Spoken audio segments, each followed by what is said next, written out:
எதனால் வெளிப்படுகிறது? அது அன்பை பேசும் பொழுதா, வீரத்தை பேசும் பொழுதா, அல்லது சோகத்தை பேசும் பொழுதா? அவ்வளவுதான். இந்த நிகழ்ச்சி என்னுடைய நேரத்தில் இந்த ஒன்று மட்டும் குறைச்சிக்கோங்க, ஒரு நிமிஷம் மட்டும். இதை தொடங்குவதற்கு முன்னால் எனக்கு ரொம்ப மனதிற்கு ரொம்ப பிடித்த விஷயம் ஒன்றை சொல்லிவிட்டு என்னுடைய வாதத்தை தொடங்குகின்றேன். எங்களுக்கு பின்னால் வரையப்பட்டிருக்கின்ற அந்த ஓவியங்கள் இல்லையா, ஓவியத்தை பற்றி அவர் ரொம்ப அழகாக குறிப்பிட்டார் இல்லையா, அந்த ஓவியத்தை வரைந்தவர்களுக்கு உண்மையிலேயே பெரிய பாராட்டு தரப்பட வேண்டும். அதுக்கு எங்களுக்கு இருக்கிறது அன்பில் தோய்ந்தது. ராமாயணத்திலேயே மிகச்சிறந்த ஒரு காட்சி எது என்று சொன்னால் அதுதான். அதை ரொம்ப அற்புதமாக அன்புக்குரிய சகோதரர் திரு பாஸ்கர தாஸ் அவர்களும் அவருடைய கூட இருந்து திரு ரமேஷ் அவர்களும் பொறுப்போடும் ரொம்ப புனிதத்தோடும் இந்த காட்சிகள் எல்லாம் வரைந்திருக்கின்றார்கள். அவர்களுக்கு என்னுடைய நன்றியை சமர்ப்பித்து விட்டு என்னுடைய உரையை தொடங்குகின்றேன். இனிமேல் நீங்கள் கணக்கில் வச்சுக்கலாம் நேரத்தை.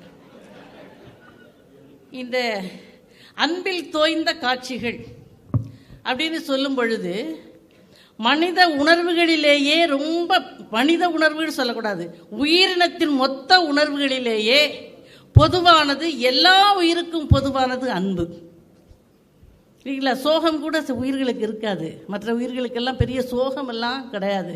ஆனால் எல்லாத்துக்கும் பரவலாக இருக்கக்கூடிய ஒரு உணர்வு எது என்றால் அன்பு. இந்த அன்பை பேசாத இதிகாசங்களோ காவியங்களோ காப்பியங்களோ இலக்கியங்களோ கவிதைகளோ இருக்க முடியாது. அப்படி இருந்தால் அவை இலக்கியமாகவும் மிளிர முடியாது. ஏனென்றால் அன்புதான் மனிதனை மனிதனாக பக்குவப்படுத்துவது. மனித பண்புகளோடு இருக்கிற வரைக்கும் தான் நாம் மனிதர்கள். அந்த பண்புகளை இழந்த பிறகு அவனை மனிதன் என்று சொல்லுவது இல்லை. எங்கெல்லாம் அன்பு ஊற்றெடுக்கிறதோ அங்கெல்லாம் மனிதன் தன் உணர்ச்சிகளை கட்டுப்படுத்தி கொண்டு மாமனிதனாக வாழ்வான் என்பதுதான் உண்மை. அது மனதை பக்குவப்படுத்துகிறது, உறவுகளை இணைக்கிறது, விரிவடைய செய்கிறது, உலகத்தை நோக்கிய பார்வையை தருகிறது. அன்புக்கு ஏது எல்லை? அப்படியெல்லாம் பார்க்கிற பொழுது ராமாயணத்து காட்சிகள் எல்லாமே அன்பு சார்ந்தவை தாங்க. இந்த ரெண்டு கட்சி தேவையில்லை, நான் சொல்லப்படாது, நடுவர் சொல்லுவார். ஆனாலும் சொல்றேன், ஒட்டுமொத்தமாக எதை நீங்கள் தொட்டாலும் அங்கு அடிநாதமாக ஒலிப்பது அன்புதான். எப்பவுமே ஒரு கட்சியை வேணாம்னு சொல்லாதீங்கம்மா. நாளைக்கு ஒரு சங்கடமான கூட்டணி கிட்ட வச்சுக்கிறதுக்கு கொஞ்சம் ஹெல்ப்ஃபுல்லா இருக்கும். அதை கவனமா வச்சுக்கிட்டே சொல்லுங்க. அதுக்கு ஏற்ற மாதிரி அப்பப்ப நாங்கள் ஐஸ் வச்சுக்கிடுவோம்ல. யாரை சேர்க்கணும் யாரை சேர்க்கப்படாதுன்னு எங்களுக்கு தெரியாது. அது முடிவில் கடைசியில் தான் சொல்லுவோம். நடுவர் அவர்களே, இந்த ராமாயணத்தை பொறுத்த வரையிலும் அன்பில் தோய்ந்த காட்சிகள் என்பதை தான் நாங்கள் பேச வந்திருக்கின்றோம். இது நான் புதுசாக எந்த காட்சியும் சொல்லலை. ராமகாதை கேட்டு கேட்டு கேட்டு கேட்டு நீங்கள் தோய்ந்தவர்கள். அதில் அந்த முதல் காட்சி, படைத்தவன், மூலத்தை படைத்தவன் படைக்காததை கூட கம்பன் படைத்தான் என்றால் அவன் சில விஷயத்தை வற்புறுத்த நினைக்கிறான். மூலத்திலே வால்மீகி ராமாயணத்திலே மிதிலை காட்சி படலம் கிடையாது.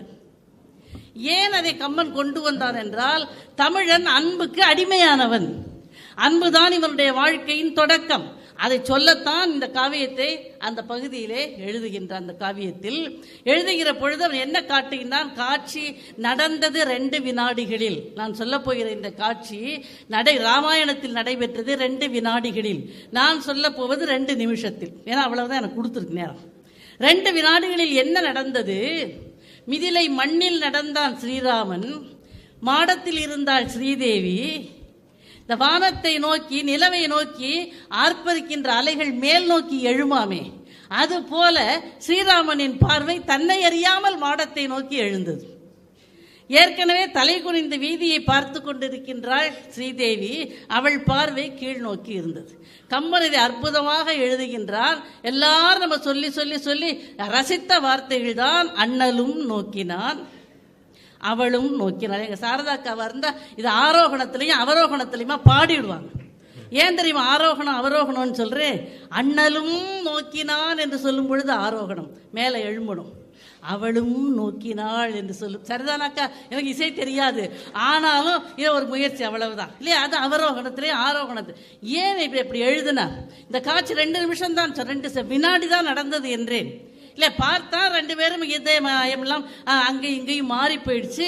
ஸ்ரீராமன் நடந்து போயிட்டான். இப்போ தவித்து போனவள் ஸ்ரீதேவி. என்ன காட்சி பாருங்க! தவித்து போனவள் ஸ்ரீதேவி, சீதா பிராட்டி. ஏன் தவித்தாள்? என்ன தவிப்பு அவளுக்கு? நம்ம இலங்கை சாமியை சொன்னாங்க இல்லையா, எப்படி எப்படி இந்த மாற்றம் எனக்குள் வந்தது என்று ஆச்சரியப்படுகிறாள். எது என்ன அவனை பார்த்தேன், சடக்குன்னு அவனும் போயிட்டான். அந்த ஒரு வினாடி தான் பார்த்தேன், எப்படி என் மனம் மாறி போனது, எது என்னை கவர்ந்தது என்று அவள் சிந்தனை செய்து பார்க்கிறாள். வினாடி நேரம் பார்த்த அந்த உருவத்தில் என்ன அழகாக நினைத்து பார்க்கின்றாள். அந்த இந்திர நீலமுத்து இருண்ட குஞ்சி, சந்திர வதனம், தாழ்ந்த கைகள், சுந்தர மணிவரை தோள்கள், தோள்கண்டார் தோளே கண்டார் என்று இருந்தவன் அந்த தோளா, இதுல எதை என்னை கவர்ந்ததுன்னு நினைச்சா கண்டுபிடிச்சுட்டான். என்ன காட்சி கம்பன் எழுதுறான், கண்டுபிடிச்சிட்டா. என்ன கண்டுபிடிச்சா, இதெல்லாம் இல்லை, அது கிராஸ் பண்ணும்போது லைட்டா ஒரு சிரிப்பு சிரிச்சா பார்த்தீங்களா, செத்தே போயிட்டான்.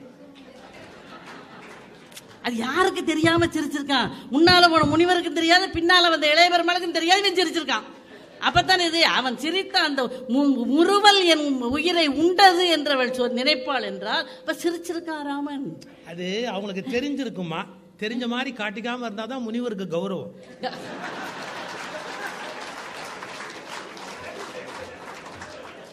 இல்ல, ரெண்டு பேரும் அறியாமல் அவன் சிரித்தானே, அந்த சிரிப்பை அவள் உணர்ந்து கொண்டாளே, அங்குதான் இருக்கிறது கம்பனுடைய அற்புதமான அந்த பிணைப்பு.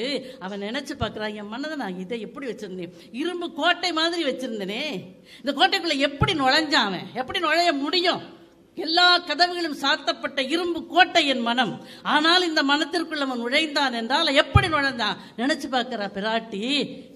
கண்வழி புகுந்த கல்வனேகலாம், ஏன்னா என் கண்ணு தானே இப்போ திறந்துருந்தது, மேலேருந்து நான் பார்த்தேன்ல, இந்த கண்ணு வழியா நுழைஞ்ச கல்வனோ இல்லையா, இதைத்தான் கம்பன் எழுதுனான். அப்புறம் ரெண்டு பேரும் பேசிக்கவே இல்லைன்னு எழுதுனான்.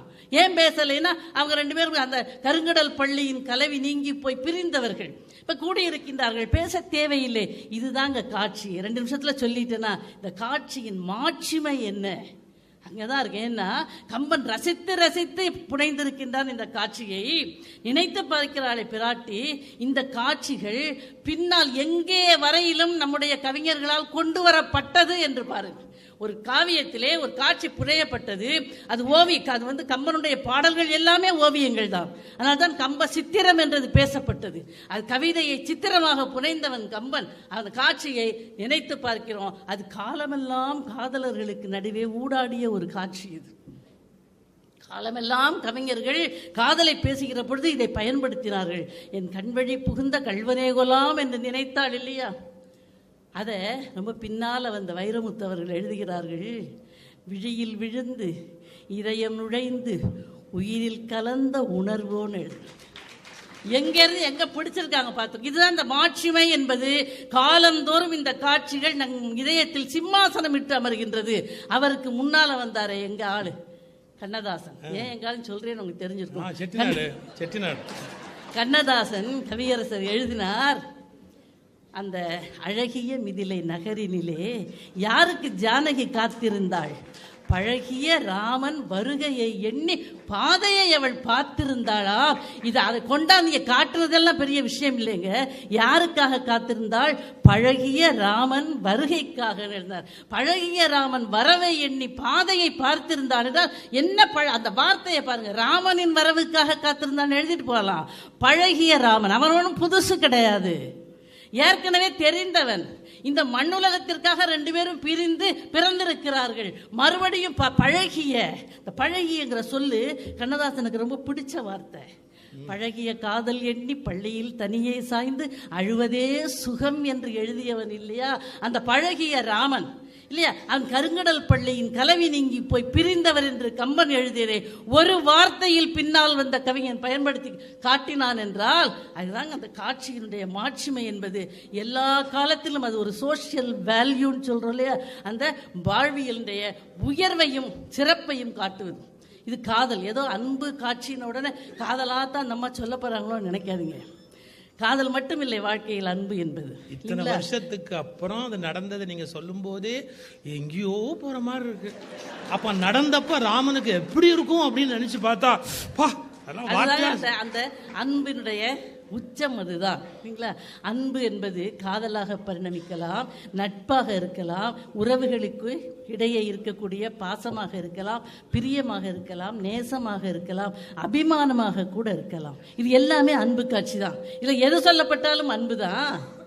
இந்த நட்பு என்ற ஒரு நிறைய காட்சி இருக்கு, என்ன நிறைய சொல்றதுக்கு ஆட்கள் இருக்காங்க, என் நேரத்துக்காக எடுத்துக்கிறேன். நட்பு